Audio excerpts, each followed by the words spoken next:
Gold buyers, మీ కష్టాల్లో నమ్మకమైన మీ ఆత్మీయ నేస్తం.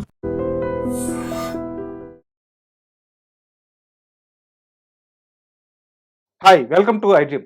పెద్ది గత కొన్ని రోజులుగా ఈ సినిమా పైన విపరీతమైన బజ్ క్రియేట్ అయింది. సో ఎట్టకేలకు మూవీ ప్రేక్షకుల ముందుకు వచ్చింది. అయితే సినిమా చూసిన ఆడియన్స్ చాలా మంది కూడా ఎమోషనల్గా కనెక్ట్ అవుతున్నారు. కొంతమంది రామ్ చరణ్ కష్టం గురించి ఎక్కువగా మాట్లాడుతున్నారు, ఇంకొంతమంది బుజ్జి గురించి మాట్లాడుతున్నారు. ఓవరాల్గా అసలు పెద్ది ఎలా ఉంది అండ్ పెద్దిలో ప్లస్ పాయింట్స్ ఏంటి, మైనస్ పాయింట్స్ ఏంటి, ఇలాంటివన్నీ మాట్లాడడానికి మనతో పాటు సీనియర్ ఫిల్మ్ క్రిటిక్ శ్రీకాంత్ బాబు గారు మనతో ఉన్నారు. వారిని అడిగి ఈ పెద్ది సినిమా విశేషాలు తీసుకుందాం. హాయ్ సార్, నమస్తే. నమస్తే అండి. సార్, యాక్చువల్గా రామ్ చరణ్ లాంటి ఒక మాస్ హీరో నుంచి సినిమా వస్తున్నప్పుడు ఫ్యాన్స్ భావోద్వేగాలు చాలా హైలో ఉంటాయి. అండ్ ఈ పెద్ది రిలీజ్ అయిన తర్వాత వాళ్ళందరూ కూడా ఒక ఎమోషనల్గా సినిమాని చూస్తున్నారు. చాలా సైలెంట్గా బయటకు వస్తున్నారు. ఆ ఎమోషన్ని క్యారీ చేస్తున్నారు. నిన్న థియేటర్లో మనం అందరం చూసాం అది. సో పర్సనల్గా మీకు ఎలా అనిపించింది పెద్ది? ఒకటండి, ఇది చాలా భారీ వ్యయంతో దీనిపించిన భారీ చిత్రం. సార్. ఇది పాన్ ఇండియా స్థాయిలో తీశారు. మీరు ఆల్రెడీ చూశారు దాని ప్రమోషన్స్ పరంగా కానివ్వండి, కాస్టింగ్ పరంగా కానివ్వండి. ఎక్కడ కూడా నిర్మాత మాత్రం అప్రిషియేట్ చేయాలి. నిర్మాణ విలువలు మాత్రం ఉన్నత స్థాయిలో ఉన్నాయి. వాళ్ళు సార్. చాలా ఖర్చు పెట్టారు. ఎక్కడ రాజీ పడలా. ప్రతి ఫ్రేమ్లో కూడా మినిమం 50 నుంచి 100-200 మంది ఆర్టిస్టులు సార్, బ్యాక్గ్రౌండ్ వాళ్ళేంటి మళ్ళీ అందరు నోటెడ్ పీపుల్. మళ్ళీ టెక్నికల్గా కూడా హై అండ్ రెహమాన్ గారు ఏంది, రత్నవేలు గారు ఏంది, అవును. అంత హై అండ్ టీమ్ సెలెక్ట్ చేసుకున్నారు. అంత డెఫినెట్గా బాగుంది. ఇన్ఫ్యాక్ట్ మీరు రామ్ చరణ్ గారిని చూస్తే మాత్రం హ్యాట్స్ ఆఫ్ అండి. ఆయన యాక్టింగ్ మాత్రం ప్రతి ఫ్రేమ్లో కూడా రామ్ చరణ్ ఎక్కడ కనిపించినా కూడా ఎంతో ఎనర్జెటిక్గా ఆ క్యారెక్టర్ తగ్గట్టు ఒదిగిపోయి, ఆ పాత్రకు ఒదిగిపోయి ఎంతో అద్భుతంగా, అంటే మీరు సినిమా ఓవరాల్గా కనుక చూస్తే డైరెక్టర్ ఏది చెప్తే అది చేశాడు. అవును సార్, ప్రారంభం పెట్టేశారు. నిజంగా ఆ విషయంలో అప్రిషియేట్ చేయాలి. ఇకపోతే ఇక సినిమాలో ప్లస్లు ఎలా ఉంటాయో కొన్ని మైనస్లు కూడా అలానే ఉంటాయి. మామూలు అలానే ఈ సినిమాకి వచ్చి కథ మాత్రం చాలా, అతను ఎంచుకున్న కథ మాత్రం అద్భుతమైంది. ఆ పాయింట్ మాత్రం నిజం. సార్. గుర్తింపు అనేది ప్రతి ఒక్కళ్ళు ఆశించేది, కోరుకునేది. ఒక కుటుంబంలో కూడా ఒక కుటుంబంలో 3-4 అన్నా చెల్లెళ్ళు, అన్న తమ్ముళ్ళు ఉన్నప్పుడు ఒకళ్ళు నువ్వు బాగా చదువుతావనో లేకపోతే నువ్వు తెలివికల్లోడు అన్నప్పుడు రెండో వాళ్ళు మరి నా గుర్తింపు ఏంటి అన్నట్టు కూడా ఫీల్ అవుతా ఉంటారు. సో అది మన కుటుంబంలో ఒక ఇంట్లో ఒక ఫ్యామిలీ నుంచే మొదలైనప్పుడు ఒక ఊరు వచ్చేటప్పుడు కూడా ఆ గుర్తింపు అనేది చాలా సోల్ అది. సో నిజంగా అది వ్యాలిడ్ పాయింట్. అది ప్రతి ఒక్కళ్ళు కూడా ఓన్ చేసుకునే పాయింట్. దాంట్లో 100% ఎప్పుడైనా ఆ గుర్తింపు అనేది కావాలి. ఐడెంటిటీ అనేది వి నీడ్ దట్. సో ఆ ఐడెంటిటీ కోసం జనాలు ఏ స్థాయికి వెళ్తారు, వాళ్ళు ఉన్న పరిస్థితి నుంచి అత్యున్నత స్థాయికి వెళ్ళిన వాళ్ళు మనం ఎంతో మందిని చూసాం. మీరు ఇంటర్మీడియట్ ఫెయిల్ అయిన వాళ్ళు, ఐఏఎస్లు ఐపీఎస్లు అయిన వాళ్ళని మనం ఎన్నో చూసాం. 10th ఫెయిల్ అని, వాళ్ళందరూ ఆ గుర్తింపు కోసం వెళ్ళిన వాళ్ళే. సో అతను ఎంచుకున్నది అద్భుతమైన పాయింట్ నిజంగా, దాంట్లో డౌట్ లేదు. కానీ ఆ కథని నడిపించిన కథనం స్క్రీన్ ప్లే పరంగా కానివ్వండి, తర్వాత భాగోద్వేగాలు, ముఖ్యంగా ఏంటంటే ఇలాంటి కథలకి భాగోద్వేగం అనేది హార్ట్ లాంటిది. ఆ హార్ట్ అనేది మిస్ అయింది ఇక్కడ. అదొక్కటే ప్రాబ్లం అండి ఈ సినిమాలో. మిగతాది మీరు ఏ చూసినా నటినట్ల పరంగా కానీ, నటన పరంగా కానీ అన్ని అద్భుతంగా ఉన్నాయి. ఎమోషన్స్ బయటకి తీసుకురావడంలో డైరెక్టర్ ఖచ్చితంగా వెనకబడ్డాడని మనం 100% ఒప్పుకోవాలి. ఇక హీరోయిన్ క్యారెక్టర్ ఒకటి, జాహ్నవి కపూర్ని తీసుకున్నారు. కానీ ఆ హీరోయిన్ ప్రాపర్గా వాడుకోలేకపోయారు. హీరోయిన్కి సంబంధించి ఆ క్యారెక్టరైజేషన్ కానివ్వండి, అసలు వాళ్ళ మధ్య ఆ లవ్ ఎఫెక్షన్ అనేది డెవలప్ అయ్యే విధానం కానివ్వండి, ఆ క్యారెక్టర్ను చివరి వరకు క్యారీ చేసే విధానంలో డైరెక్టర్ కొంత డెఫినెట్గా ఒక అడుగు వెనకబడిపోయాడు అనుకోవచ్చు. ఇన్ఫాక్ట్ హీరోయిన్కి సంబంధించి చాలా సీన్లు కూడా స్క్రీన్ మీద మనకు కనిపించలేదు. మీకు సినిమా చూసినాకైతే నాకు ఒకటి అయితే అనిపించిందండి. 3 గంటల 9 నిమిషాల సినిమా మనకు చూపించారు. మనకు చూపించిన సినిమా ఇంకొక 40 నుంచి 60 నిమిషాల సినిమా వాళ్ళు ఎడిటింగ్ లో కట్ చేసి ఉంటారు. ఖచ్చితంగా వాళ్ళ దగ్గర ఆ ఫుటేజ్ ఉంటుంది, డౌట్ లేదు. ఎందుకంటే సినిమా చూస్తున్నప్పుడు చాలా క్యారెక్టర్లు అసంపూర్తిగా ఆగిపోయినాయి స్క్రీన్ మీద. ఇప్పుడు శివరాజ్ కుమార్ గారి క్యారెక్టర్ చూసాం. హీరో తర్వాత అంత అద్భుతమైన క్యారెక్టర్ ఈ సినిమాలో శివరాజ్ కుమార్ గారికి వచ్చింది. నిజంగా ఆయన కూడా అద్భుతంగా నటించాడు. ఆ పాత్ర కానివ్వండి, ఆ పాత్ర నుంచి వచ్చిన భాగోద్వేగాలు కానివ్వండి, హీరోకను ఆయనకి మధ్య జరిగిన ఆ గురు శిష్యుల సంబంధం కానివ్వండి, ఇవన్నీ కూడా సెకండ్ హాఫ్ కూడా ఆ క్యారెక్టర్ ఉన్నంత వరకు అద్భుతంగా వెళ్ళింది. ఆ తర్వాత నుంచి ఇక ఫేసులు మారే కొన్ని సినిమా డౌన్ అవుతూ వచ్చింది. ఓవరాల్గా అయితే మాత్రం సార్, రామ్ చరణ్ గారి మీద డైరెక్టర్ కాన్సన్ట్రేషన్ పెట్టి ఆయన అనుకున్న కథని పూర్తి స్థాయిలో హీరో మీద డిపెండ్ అయ్యి ముందుకెళ్లారు. ఆ పాయింట్లో ఏంటంటే ఈ మిగతా క్యారెక్టర్లను కొంత వాటిని ఓపెనింగ్ చేసిన విధానం కానివ్వండి, క్లోజింగ్ చేసే విధానం కానివ్వండి, ఆ క్యారెక్టర్లను ఎటు నుంచి ఎటు తీసుకెళ్లే కాడ కొంత తడబాటుకు లోనయ్యారు. అవి అసంపూర్తిగా పూర్తి చేశారు. ఇక మిగతా మిగతా ఆస్పెక్ట్లో చూస్తే హీరోయిన్ ఒకటి మాత్రం బాగా మైనస్. ఆ క్యారెక్టర్కి అసలు సరైన జస్టిఫికేషన్ కానివ్వండి, వీళ్ళిద్దరి మధ్య ఆ సంబంధం అది కూడా కరెక్ట్గా లేదండి. సో అది కొంత మాత్రం డిసప్పాయింట్మెంట్. ఇక మిగతా పరంగా చూస్తే మాత్రం కథ మాత్రం డెఫినెట్గా చాలా మంచి కథ ఎంచుకున్నారు, దాంట్లో ఎటువంటి సందేహం లేదు. రామ్ చరణ్ అభిమానులు రామ్ చరణ్ నుంచి ఏం ఆశిస్తారు, ఒక రంగస్థలం సినిమా తర్వాత అంత భారీ స్థాయిలో ఒక క్యారెక్టర్లో అంతర్లీనంగా అతని హావభావాలతో ఎంతవరకు ప్రేక్షకుల్ని అతని అభిమానుల్ని అలరించగలడో అంత స్థాయిలో రామ్ చరణ్ గారు అయితే పర్ఫార్మెన్స్ ఇచ్చారు. దాంట్లో ఎటువంటి డౌట్ లేదు. నేను అదే చెప్తున్నాను, కథనం కనుక కొంచెం ప్రాపర్గా ఉండి ల్యాగులు లేకుండా, క్యారెక్టర్స్ని అసంపూర్తిగా కాకుండా కరెక్ట్గా ఏ క్యారెక్టర్ని ఎంతవరకు వెళ్ళాలి, ఆ డైలాగ్స్ కానివ్వండి, ఆ క్లోజింగ్ కానివ్వండి, ఆ క్యారెక్టర్స్ని కరెక్ట్గా చేసుకుంటూ అన్ని ఆటలు కాకుండా ఒక ఆట లేదా 2 ఆటలతో కనుక స్టిక్ అయ్యి దాన్ని ఎమోషనల్గా కరెక్ట్గా తీసుకెళ్ళి బ్యాలెన్స్ చేసుకుంటా, ఎమోషన్ని ఆటని బ్యాలెన్స్ చేసుకుంటా కనుక తీసుకెళ్ళి ఒక మంచి ముగింపు ఇచ్చినట్టయితే మాత్రం ఇది పెద్ద బ్లాక్ బస్టర్ అయ్యేదండి. ఇవాళ బాగా అంటే ఇది ఫ్లాప్ సినిమా లేకపోతే యావరేజ్ సినిమా అని కూడా నేను చెప్పట్లా, మంచి సినిమా బాగుంది. కాకపోతే ఓ పెద్ద బ్లాక్ బస్టర్ అయ్యే అవకాశాన్ని డైరెక్టర్ కొంత అంటే ఒకటి ఆయనకి ఇది సెకండ్ సినిమా కాబట్టి కొంత తడబాటు అయితే ఉంటుంది. ఒక పెద్ద హీరో, అది పాన్ ఇండియా సెకండ్ సినిమా అనే పాన్ ఇండియా సినిమా అవడం కూడా కొన్నిసార్లు కొంత వాళ్ళ మీద కూడా ప్రెషర్ పడుతుంది. సో ఆ ప్రెషర్ ని ఎవరైతే జయిస్తారో వాళ్ళు డెఫినెట్ గా రాజమౌళి గారు ఆ స్థాయికి వెళ్తారు. సో ఆ విషయంలో కొంచెం డైరెక్టర్ మాత్రం తడబడ్డాడండి. మీరు ఇందాక రామ్ చరణ్ గారి గురించి చెప్పారు, అంటే ఫ్యాన్స్ హీరోని ఎలా చూడాలనుకుంటున్నారో అలా ఉన్నారని చెప్పేసి. సార్ మీరు చాలా సీనియర్, యాజ్ ఏ ఫిల్మ్ అనలిస్ట్గా క్రిటిక్గా చాలా సీనియర్, కృష్ణ గారి సినిమాల దగ్గర నుంచి మీరు ట్రావెల్ అవుతూ ఇండస్ట్రీతో వస్తున్నారు. అయితే మీలాంటి వ్యక్తి మీరు చెప్పండి, మెగాస్టార్ చిరంజీవి కొడుకు, గ్లోబల్ స్టార్ రామ్ చరణ్, పెద్ద హిట్లు, కోట్ల రూపాయల కలెక్షన్లు, అలాంటి ఒక స్టార్ హీరో ఆ చిరుకమ్ముతూ, ఆ గ్లాసులు కడుగుతూ, ఆ బోన్లో బొనుకుంటూ ఆ షాట్లు చూసినప్పుడు ఒక స్టార్ హీరో ఇలాంటి కథను ఒప్పుకోవడం మీకు ఎట్లా అనిపిస్తుంది? అంత రా కథని ఆ హీరో చేయటమే చాలా గొప్ప అండి. నేను అదే అంటుంది, అది డైరెక్టర్కి దొరికిన ఒక వరం లాంటిది. ఇలాంటి హీరో డేట్లు ఇవ్వటం, ఆ హీరో నీకు నచ్చినట్టు నువ్వు చెప్పింది చేయటం, నువ్వు ఏది చెప్తే అది డౌన్ టు ఎర్త్. ఒక వర్డ్లో చెప్పాలంటే Ram Charan is a down to earth person. నిజంగా ఆ హీరో కాబట్టి ఈ సినిమా చేశాడేమో అనిపించే విధంగా ఉంది ఆయన పర్ఫార్మెన్స్ మాత్రం. ప్రతి విషయంలో ఒక చెరుకు జ్యూస్ తీయటం కానీ, ఇలానే ఆ గ్లాసులు కడగటం అని గారు, మీరు ఒక సీన్ ఉంటుంది అక్కడ వర్షం పడుతుంటే దాంట్లోనే అక్కడ పడుకొని ఆ చలిలో వణుకుతూ, నిజంగా ఆ సీన్స్ అన్ని హార్ట్ టచింగ్ సీన్స్. ఇంకా బాగా వాటిని రిప్రజెంట్ చేయగలగాలి డైరెక్టర్. ఆ విషయంలో కొంత తడబాటుకున్నాడు కానీ నిజంగా అసలు స్టార్టింగ్ నుంచి కూడా కొండ కింద నా కొడకల్లారా అని కొన్ని డైలాగ్స్ నిజంగా హీరోని ఎన్నోసార్లు, అంటే క్యారెక్టర్లు రకరకాల క్యారెక్టర్లు వచ్చి ఎన్నోసార్లు ఆ డైలాగులు పలుకుతూ ఉంటారు. మరి అలాంటివన్నీ ఒక పెద్ద స్టార్ హీరో ఆ డైలాగ్స్ అన్నింటినీ యాక్సెప్ట్ చేస్తూ ఆ కథలో అంతర్లీనంగా ఆయన ట్రావెల్ చేస్తూ చాలా, అంటే ఈ సినిమాకి కేవలం డైలాగ్స్ అని కాదండి, బాడీ పరంగా ఆ క్యారెక్టర్స్ తగ్గట్టు ట్యూన్ అవటం మనం చూసాం. ఆ ఫ్రేమ్స్ లో ఎలాంటి లొకేషన్స్ లో వీళ్ళు షూటింగ్ చేశారు, ఎలా చేశారు ఏంటి, నేను అందుకే అంటున్నా.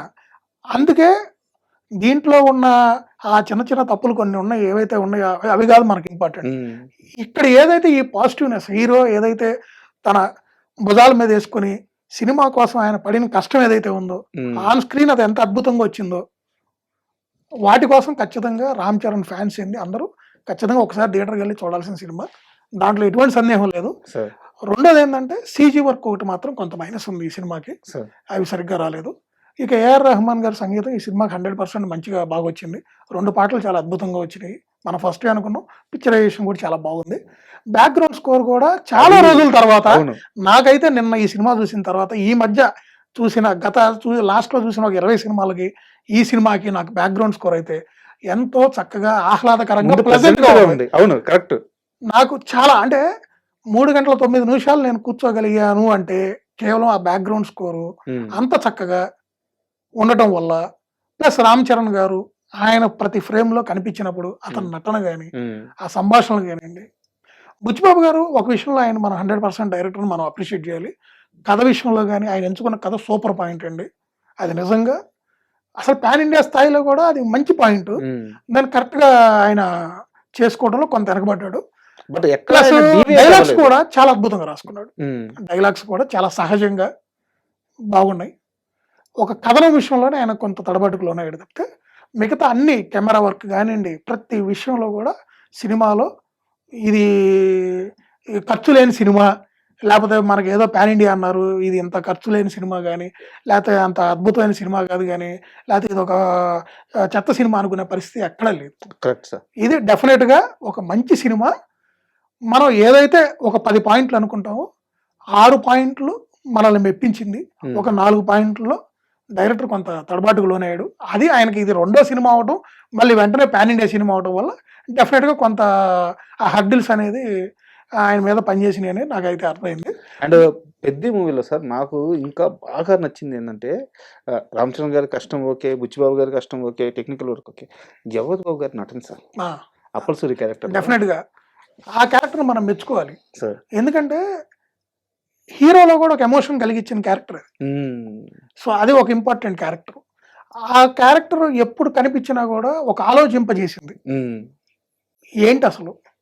అవును, ఆ క్యారెక్టర్ నిజంగా డైరెక్టర్ అద్భుతంగా ఇచ్చేశారు. ఆ జగపతి బాబు గారు కూడా ఆ క్యారెక్టర్ని చాలా చక్కగా పర్ఫామ్ చేశారు. అదే నేను అంటుందండి, శివరాజ్ కుమార్ గారు కానీ, జగపతి బాబు గారు, ఇట్లా కొన్ని క్యారెక్టర్లు మాత్రం డెఫినెట్గా మంచి గుర్తుండిపోయే క్యారెక్టర్లు అవి. సినిమాకి బలం చేకూర్చిన క్యారెక్టర్లు అవి. చివరిలో కూడా ఆ క్యారెక్టర్ని తలుచుకొని ముగించిన విధానం కూడా బాగుంది. ఎస్, అది చాలా బ్యూటిఫుల్ టచ్ అనమాట. అంటే ఎవరు ఎక్స్పెక్ట్ చేయరు, అదొకటి. సో డెఫినెట్గా కథ మాత్రం నెంబర్ 1 అండి, దాంట్లో ఎటువంటి సందేహం లేదు. అది డెఫినెట్గా అందరూ థియేటర్లకు వెళ్ళి ఎంజాయ్ చేయగలిగినటువంటి ఒక మంచి సినిమా. ఎక్కడ ఎటువంటి అశ్లీలత, అంటే భయంకరమైన ఈ మధ్య చాలా అశ్లీలమైన సినిమాలు మనం చూస్తున్నాం. సో అలాంటిది కూడా ఎక్కువ ఎక్కడా లేదు. హింస పరంగా కూడా చూస్తే ఆట పరంగా ఏదో చిన్న చిన్న వాళ్ళ మధ్య ఉన్న గొడవలు తప్పితే భారీ స్థాయిలో హింస ఉన్న సినిమా కూడా కాదు, హింసను ప్రేరేపించే సినిమా కూడా కాదు, అంటే ఒక ఐడెంటిటీ కోసం ఒక మనిషి ఏ స్థాయికి వెళ్ళాడు అనేది చక్కగా వెండితెర మీద ఒక 3 గంటల 9 నిమిషాలు మనకి డైరెక్టర్ చూపించడం జరిగింది. సో ఆ చిన్న చిన్న మిస్టేక్స్ ఏవైతే ఉన్నాయో వాటిని ఇగ్నోర్ చేసి ఒక్కసారి థియేటర్కి వెళ్ళి అందరూ చక్కగా సినిమా చూసి ఎంజాయ్ చేయొచ్చు. అండ్ మీరు సీనియర్ కాబట్టి ఇప్పుడు ఒక కంపారిజన్ తీసుకొస్తున్నారు కొత్తగా సోషల్ మీడియాలో, మెగాస్టార్ చిరంజీవి గారికి విజేత సినిమా ఎలాగో రామ్ చరణ్కి పెద్ద ఎలాగా అని చెప్పి చెప్తున్నారు అనమాట. అంటే ఆ ట్విస్ట్ కానీ దీంట్లో ఉన్న కానీ అండ్ ఆ క్యారెక్టరైజేషన్ కానీ సో కంపేర్ చేసి తండ్రికి విజేత కొడుకు పెద్ద అని చెప్పి చెప్తున్నారు. డెఫినెట్గా అండి, అభిమానులు అన్నాక వాళ్ళ అభిమాని హీరోలు ఎలా ఉండాలి ఏంటి, ఆ క్యారెక్టర్లు ఓన్ చేసుకోవడం కానివ్వండి, వాళ్ళు పోల్చుకోవడం కానీ డెఫినెట్గా తండ్రికి ఇప్పుడు రంగస్థలం సినిమాతోనే మనకు నిరూపించాడు రామ్ చరణ్ గారు తండ్రికి తగ్గ తనయుడని. సో డెఫినెట్గా ఆ రిజంబ్లెన్స్ అనేది ఉంటాయి, ఆ పాత్రలు తగ్గట్టు వాళ్ళు అనుకుంటారు. కానీ ఒకటండి, ఊరకైతే గ్లోబల్ స్టార్ కాలేదు ఆయన, ఆయనలో చాలా పెద్ద నటుడు ఉన్నాడు. మళ్ళీ ఇంకోసారి ప్రూవ్ చేశాడు. సినిమా ఫలితాలు అంటే దాని కలెక్షన్స్ పరంగా అది ఏంటి, వాట్ ఈస్ వాట్ అనేది మనం ఇప్పుడే మాట్లాడుకోలేము. ఇంకా టైం ఉంది, ఇంకో 10 రోజులు పోతే అన్నీ వస్తాయి. కానీ నటన పరంగా చూస్తే మాత్రం 100కి 100 మార్కులు రామ్ చరణ్ గారు సంపాదించుకున్నారు. 100కి 100% ఆయన నమ్ముకున్న అభిమానులను అలరించారు. 100కి 100% ఆయన మీద నిర్మాతలు కానీ దర్శకుడు కానీ ఏదైతే ఒక నమ్మకం ఉంచి సినిమా చేశారో ఆయన నుంచి ఆ డెలివరబుల్స్ అన్ని ఆయన చేశారు. అండ్ మీరు నిర్మాతల ప్రస్తావన తీసుకొచ్చారు కాబట్టి మీరు ఒక మాట చెప్పండి, ఒక స్టార్ హీరో ఎలివేషన్స్ లేవు, పెద్ద పెద్ద యాక్షన్ సీక్వెన్స్లు లేవు, 300 కోట్లు 400 కోట్లు ఖర్చు పెట్టేస్తున్నారు, ఇంత ధైర్యం ప్రొడ్యూసర్లకు ఎక్కడి నుంచి వచ్చింది? అంటే ఒక యాక్షన్ మూవీ తీసుకునేటప్పుడు, ఒక పాన్ ఇండియా లెవెల్లో భారీ బడ్జెట్లో తీసుకునేటప్పుడు ఒక ధైర్యం ఉంటుంది, ఇలాంటి ఎమోషనల్ స్టోరీ చెప్పడానికి ఇన్ని కోట్ల రూపాయలు ఖర్చు పెట్టాలంటే ధైర్యం కావాలి కదా. ఒకటండి, వాళ్ళు కథను నమ్మారు, ప్లస్ కొత్త ప్రొడ్యూసర్, రెండోది సుకుమార్ గారి శిష్యుడు డైరెక్టర్. సో ఇవన్నీ ఒకదానికి ఒక నమ్మకం అండి. ఇది చైన్ అనమాట, ఇది ఒక చైన్ లాగా. మైత్రి మూవీ మేకర్స్ ఇన్వాల్వ్ అయ్యారు. సో ఆల్రెడీ వాళ్ళు బుచ్చిబాబు గారు వర్క్ చూశారు ఫస్ట్ సినిమా. సో కథ డిఫరెంట్, అంటే వాళ్ళు ఎంచుకున్న ఐడెంటిటీ అది నిజం మంచి పాయింట్ అండి. అది మాత్రం ఆ పాయింట్ మనం అప్రిషియేట్ చేయాలి. సో కథే అందరినీ డ్రైవ్ చేసి, ఎస్, ఆ కథకి వీళ్ళందరూ చేతులు కలిపి ఒకరికొకళ్ళు అందరూ కలిసి ఈ సినిమాని ముందుకు తీసుకెళ్లారు. 100% ఇలాంటి సినిమాలు రావాలండి, ఇలాంటివే రావాలండి. సార్ ఇది నిజంగా ఓ మంచి పాయింట్ అండి. వాళ్ళ చాలా మందికి తెలియనివి ఎంతోమంది వాళ్ళ ఐడెంటిటీ నన్ను కొంతమంది పాజిటివ్గా తీసుకొని జీవితంలో ముందుకు వెళ్తున్నారు ఐడెంటిటీ కోసం. కొంతమంది నన్ను అందరూ ఇదిగా మాట్లాడుతున్నారు, నాకు గుర్తింపు లేదు, నాకు అది లేదు ఇది లేదని వాళ్ళల్లో వాళ్ళు మదన పట్టడం, అవును వాళ్ళల్లో వాళ్ళు వెనకబడిపోయాం అనుకోవడం, వాళ్ళకే వాళ్ళే నెగిటివ్గా ఫీల్ అయిపోయి ఆ నెగిటివ్ ఎనర్జీతో వాళ్ళ జీవితంలో ముందుకెళ్ళబోతారు. వెళ్ళలేరు. కరెక్ట్. సో అలాంటి వాళ్ళకి ఇది ఒక Inspiration. మెసేజ్, అవును. ఇన్స్పిరేషన్. అవును అలాంటి సినిమా అనమాట. సార్ సో అదే అంటుంది, ఇలాంటి సినిమాలు ఏంటంటే మంచి ఎమోషనల్గా మంచి ఎమోషన్తో కనుక తీస్తే ఇంకా అద్భుతంగా రక్తి కట్టించవచ్చు, సార్ ఇంకా అద్భుతంగా వెళ్ళిపోయింది జనాల్లోకి. ఆ ఒక్క పాయింట్లో అది మిస్ అయ్యారు. డెఫినెట్గా సూపర్ పాయింట్ అయితే ఎంచుకున్నారు. కథ విషయంలో మాత్రం 100/100. సార్ ఒక కథనం విషయంలో ఆ నిడివి నైట్ 3 hours 9 minutes అంత ల్యాగ్ సినిమాకి అవసరం లేదు. సార్ దాన్ని ప్రాపర్గా చేసుకున్నట్టయితే అన్ని 3 ఆటలు కాకుండా ఒక ఆటగా పరిమితమైనవి మంచి భాగవద్వేగాలతో కనుక తీసుకెళ్ళినట్టయితే సినిమా నెక్స్ట్ లెవెల్ సినిమా అయ్యేది, ఇంకో రంగస్థలం అయ్యేది. నిజంగా ఇప్పుడు మనం చూసిన పుష్ప కానివ్వండి, అవును అది కూడా ఎంత ఐడెంటిటీ, నాకు ఒక ఇంటి పేర్లు, అవును అది ఎక్కడ తీసుకెళ్ళిన ఒక మనిషిని అని. కరెక్ట్. ఎస్, ప్రతి మనిషిలో ఉంటుంది ఎమోషన్.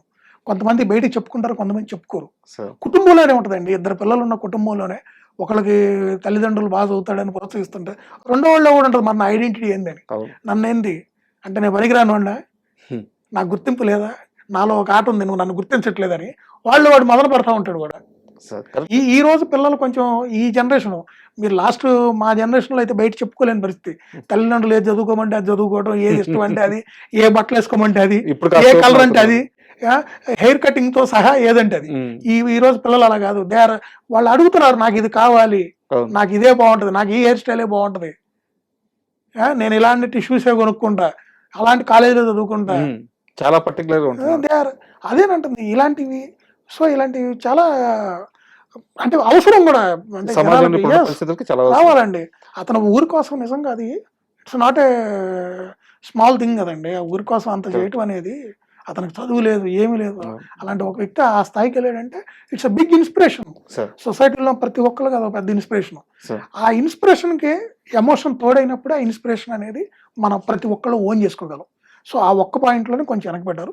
ఓవరాల్గా మాత్రం సినిమా మంచి సినిమా, డెఫినెట్గా ఒకసారి అందరు థియేటర్కి వెళ్ళి చూడాల్సిన సినిమా. ఇలాంటి సినిమాలు భవిష్యత్తులో కూడా చాలా రావాలి కూడా, సార్ అవసరం ఉంది. Thank you very much sir. ఎందుకంటే ఒక సినిమాని కమర్షియల్గా అనలైజ్ చేయడం వేరు, ఎమోషనల్ కంటెంట్ని కరెక్ట్గా మనం రిసీవ్ చేసుకొని జనాలకి చెప్పడం వేరు. సో అందుకే మీలాంటి సీనియర్స్ని నేను రివ్యూస్కి పిలిచేది. Really thank you very much sir. Thank you. And for more videos, Please subscribe to iDream. Please subscribe to iDream. Please subscribe iDream. And please subscribe to iDream. For more videos, subscribe to iDream. please like, share, and subscribe to the channel. Congratulations, iDream. Subscribe to iDream. Subscribe to iDream. So subscribe to iDream Media. iDream ki iDream team andarki huge congratulations. Please subscribe iDream Media. Please subscribe to iDream. Subscribe iDream. Please subscribe to iDream. iDream అంటే నా కళల channel subscribe చేసుకున్న నోరు తిరుగుతలేదు, మీరైతే గంట గుర్తు కొట్టండి. For more such videos, please subscribe to iDream.